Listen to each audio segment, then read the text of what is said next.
All right, today I'm going to be reacting to Insurance Agents Will Hate This Video by George Kamel himself, a Dave Ramsey personality. And of course, with the title, Dave Ramsey personality, got to react to this. We'll say two things. Number one, I will be giving my take in real time, so we'll see my thoughts. I would imagine we're going to agree more than we disagree. And then the second thing is, George, if you're watching this, I would love to have you on my show. I'm sure we agree on way more things than we disagree, but I think we could have some really healthy conversations about insurance and debt and Bitcoin and maybe some other topics. I did reach out to your team at the beginning of this year. I actually sent one of my video cards that I do to special people, and your team acknowledged it in a great way, but did say that right now is not a good time and they're going to pass. And if anything does change, would love to have you on the show. I'm in Tennessee. I'm close to your guys' office. I would be more than happy to make it as convenient as possible.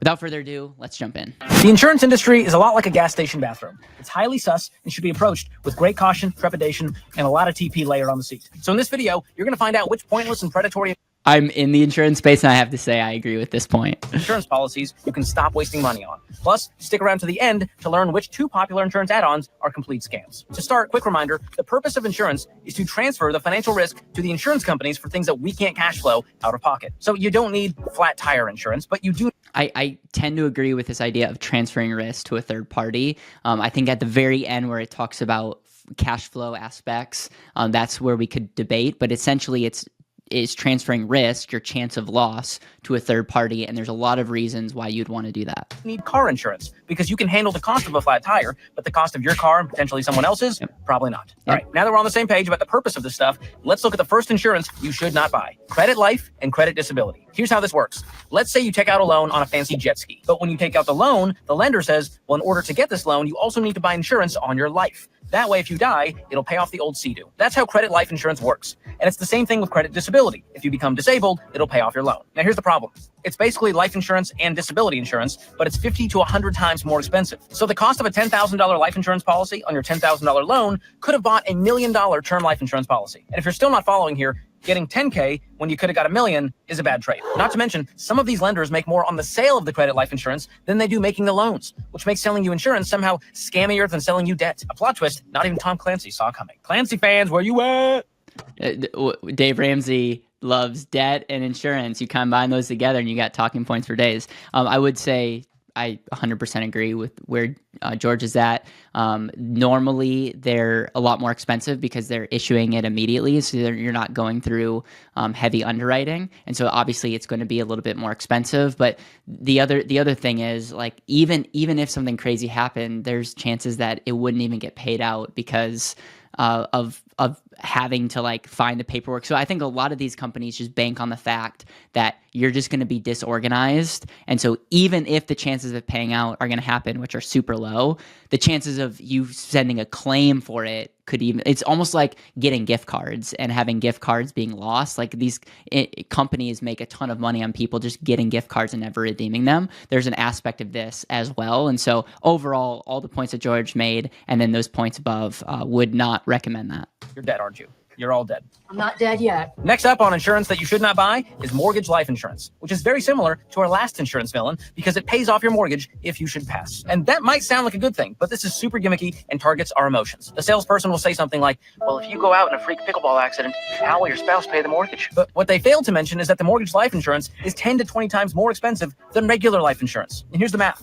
If you got a $400,000 mortgage and you buy mortgage life insurance, you could have bought $4 million to $8 million worth of term life for the same exact price. Now, one caveat here is that mortgage life often doesn't require a medical exam to qualify. So if you're uninsurable because of health issues or because you're Ryan Gosling's stunt double, mortgage life is a viable option because at least you can get a little bit of life insurance that you couldn't otherwise. But remember, you are paying a pretty penny for it. Next one.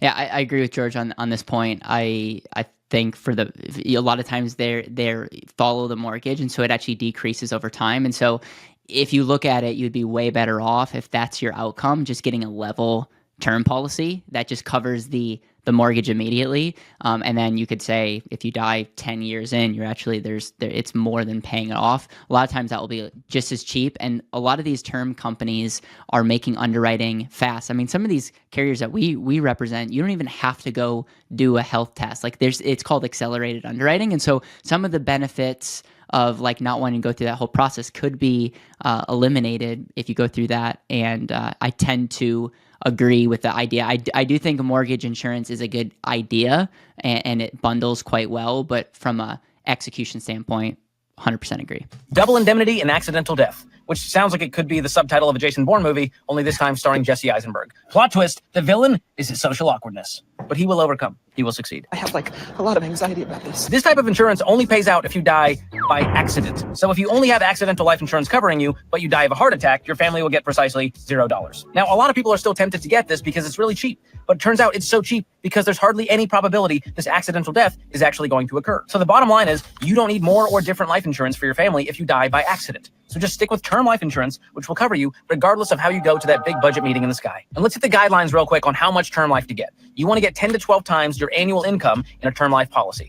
Susie Orman would disagree, George. Susie Orman would say 20 times plus. So if you make 50 grand, you want at least a $500,000 policy, and you want that for a 15 to 20 year term. The key is if you follow the plan that I teach on this channel, 15 to 20 years from now, you're going to be self-insured because your nest egg, your assets, your home will be paid for. You're going to have plenty to cover your family's income should you pass. All right, next type of insurance. All right, so let's talk about double indemnity. I agree with his point. I think it is super cheap, and one thing to say is, okay, the likelihood of you dying period is small, but the likelihood of something crazy happening, and if a few dollars annually just create an increase, there's some people that we've worked with that want to include that. I would say majority of the people that we've worked with don't include it because we are, again, I don't want to just add riders just to add riders, but there's something to be said about like my chance of dying in the next 20 years are pretty light, knock on wood, but is there a chance that something crazy could happen, and would I want there to be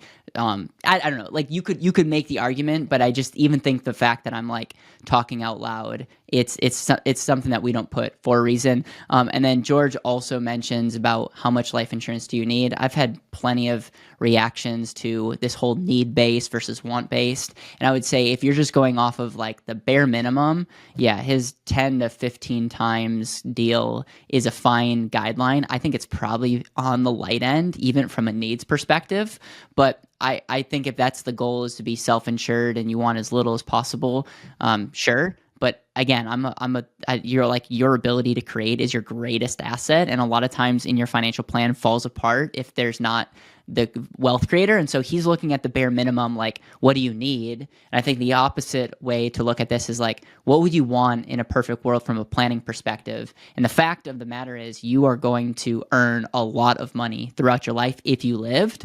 And so you have the ability to lock that in versus not.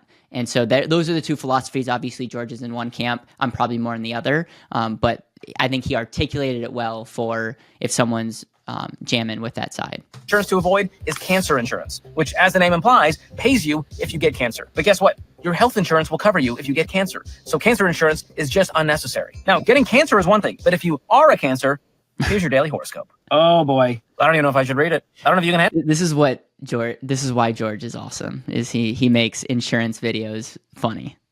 You know how cancer is going to be. Trust your heart's gentle guidance every moment. Today you'll feel calm and hopeful as small joys guide your choices, bringing confidence and clarity into your day with simple smiles and honest feelings. Your natural empathy shines today, helping you connect with friends and family in a warm, genuine way. Trust your gut when making plans and stay open to small, spontaneous, joyful moments. Balance rest and action, and you'll find optimism and steady energy to move forward. As a Gemini, I've had enough.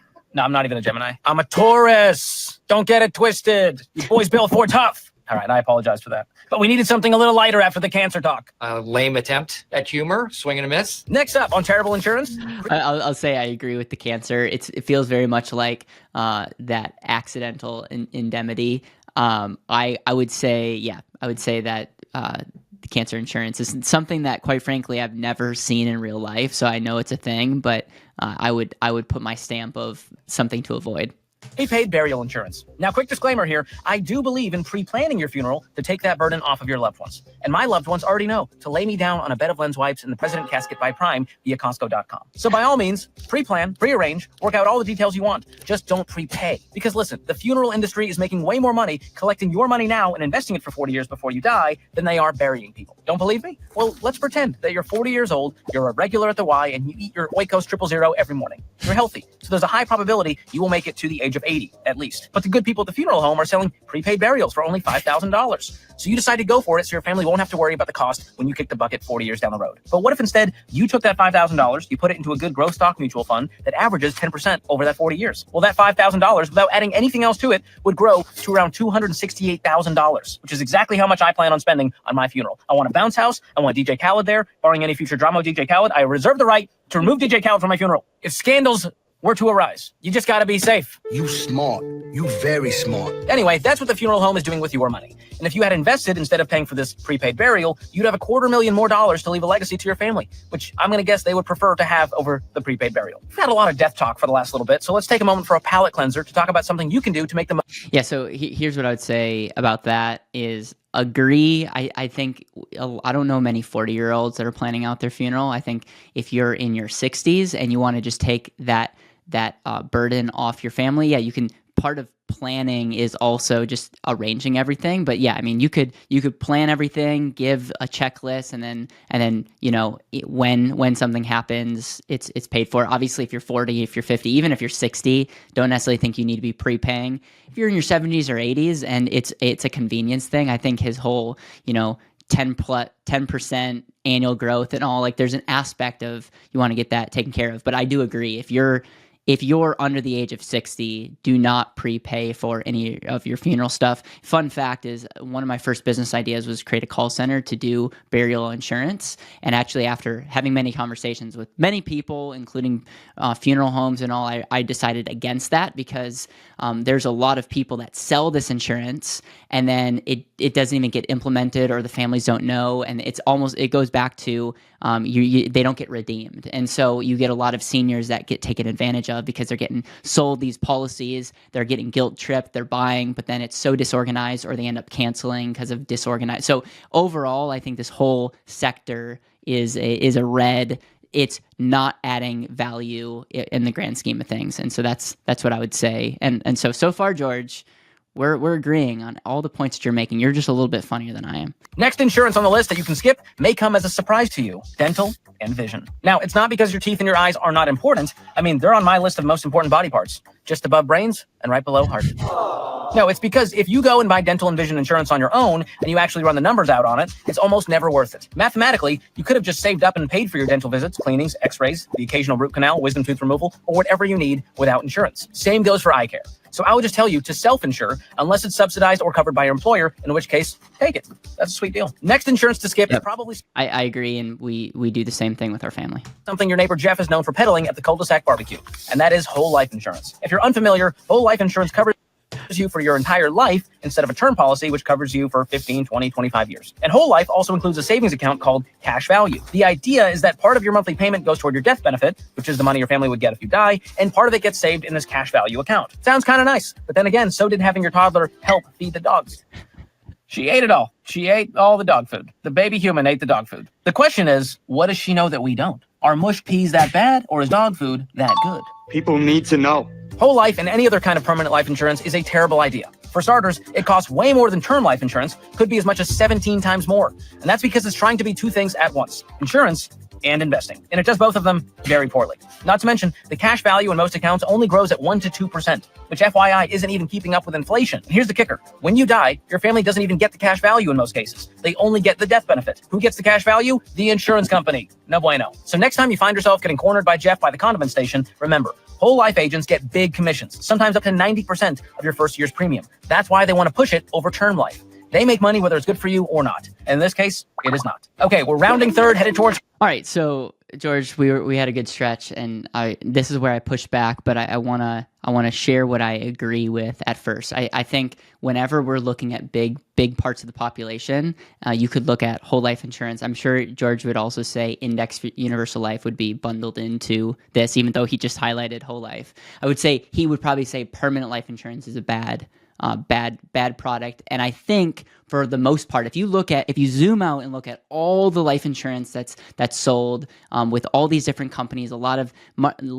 network marketing style companies, and then a lot of traditional policies, you're actually not that far off. And that's where in the past I've kind of like taken a little bit of like, I've taken a step back because just like I don't want to do all black and white, all is good, all is bad. I have enough awareness to be like, yeah, there's a lot of permanent life insurance that checks a lot of these boxes. For example, the talking points that are always made from the Ramsey folks are basic whole life policy is accumulating at under 2%. When you die, they keep your money. Whole life does not grow tax-free unless you lose money. Whole life is 20 times more expensive than the same amount of term on the same person. Number one, you only earn 1 to 2%. That's horrible. I would agree that'd be bad. And then when you die, your life insurance keeps your commission, or they keep your cash value, and so they steal your cash value. So you've worked so hard, they steal your cash value. That's the other talking point. And then the other talking point is high commission. So let's talk about this. You maybe are not wrong, but any type of permanent life insurance policies that I'm setting up and a lot of my colleagues in the industry are setting up, especially if it's used as an asset, is earning more like 3 to 5% internal rate of return. So that's like 100 to 200% greater than what you're representing.